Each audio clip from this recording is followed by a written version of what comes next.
African men urinating on the fence, like on the fences outside there in the church compounds. While walking by the roadside, you find them standing by the fences by the roadside, whether live fences or stone um, constructed fences by stone. Those are made by stones. You'll find an African man always standing by the fence urinating, guys. African men will walk uh, by the roadside, and when they feel like there is that need of urinating, they'll just stand next to a fence and urinate, be it day or be it night. How unfortunate. African men behave that way. This time I'm talking of men because they are the ones who have this kind of a behavior. It surprises me that they don't even fear. Even when there are people passing, you'll find him just squeezed next to a fence, doing his thing there, urinating in broad daylight. Guys, does it happen in other countries? Urinating by the fences during the day or even during the night. An African man will not even bother to go to the toilet, look for a toilet. He will just stand by the roadside, and even as you are walking with him, he'll say, let me stand there. You think he's just going to stand, but when he says, let me stand there, let's say you are two of you walking to some place, you hear him say, let me stand there. And or maybe you just see him divert and he leaves you walking. And he goes and stands next to a wall or next to a fence and he urinates there. Do other men in other countries do these things? Do they do that? Do they urinate by the fences?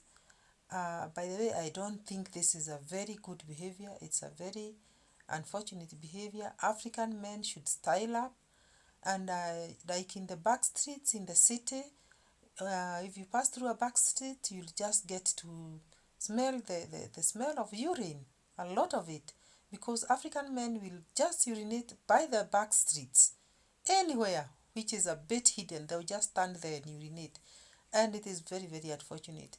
Now, there's this African man who works like in the marketplace where the toilets are there, yes, but you have to go and pay 10 shillings per use.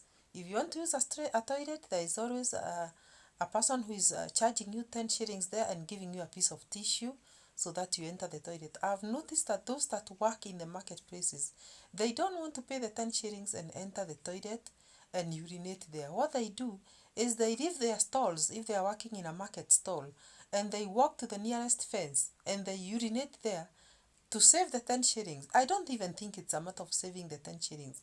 It's a matter of just being naughty and being used to a bad behavior because they are used to going there and urinating by the fence. So you'll always see men standing by the fence and there are toilets there in the marketplaces that are being charged only 10 shillings and you are given a tissue. So it makes me wonder, when they want to do the big thing, they want to help themselves in a big way, how do they maneuver the situation?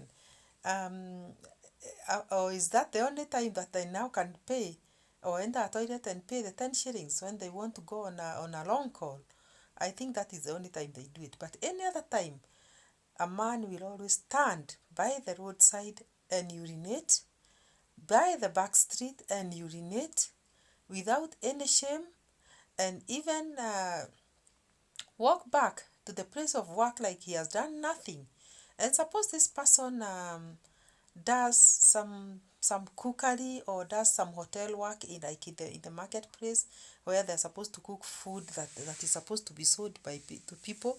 They'll come from the fence where they have urinated, they have not washed their hands, and they'll go ahead and go back to their places of work and they start peeling potatoes, they start slicing tomatoes without washing their hands, yet they have held their bodies while urinating. That is an African man for you. Very, very sad, because they don't remember to go back and wash their hands. And even if they were to wash their hands, I think it is a tendency that they have, that they just urinate like it is nothing they have done. And you know, with a man, when urinating, they have to touch their bodies. And then they come and touch the plates or the cups, like where they work in the hotels. It's very unfortunate. That's an African man for you. Please subscribe to this channel. Make a sweet comment down there. Tell me whether I've talked the truth about an African man, or if it happens abroad where you people maybe live. See you guys. Subscribe.